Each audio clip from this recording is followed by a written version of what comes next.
There are too many factors that we simply don't have all of the information in one place to really understand what's coming. The biggest challenge that we have is getting good, reliable information upon which to enact and implement emergency response plans.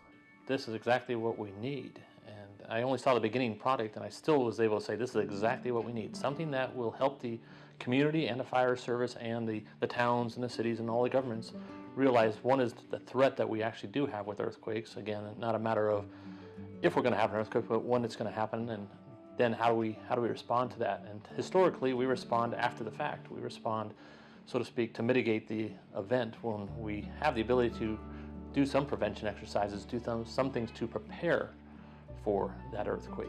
One Concern tool can do is give an additional level of information that we simply can't and don't have access to at this point. Using the simulations is really giving us the opportunity to do almost a sensitivity analysis, to look at where those quakes might occur and at what severity are we going to start really seeing damage in our community. For the fire district, is it identifies potential issues going forward before they happen.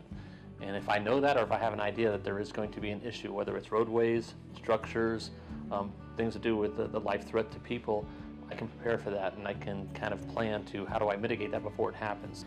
The ability to get to a level of detail about who lives in particular parts of town is invaluable. Where the population is, information that you're looking at and taking into account. It's daytime, it's nighttime, where we think kids would be, the elderly would be, whether businesses are open. That adds a degree of realism, and it's a degree of knowledge that we just simply didn't have a year ago. I think it's impossible to really do the kind of emergency preparedness planning around earthquakes without this tool.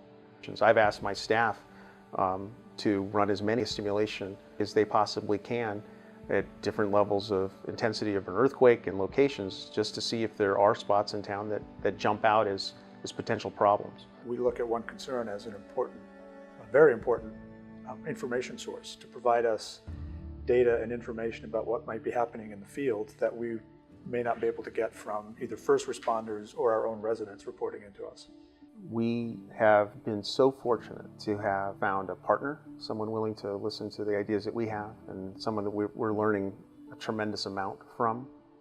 In a relatively short time, it's been very collaborative, and we have found that One Concern has been very willing to hear our ideas about how to improve things. Supremely impressed with the responsiveness and the availability of the One Concern team and making us feel like we're part of something special.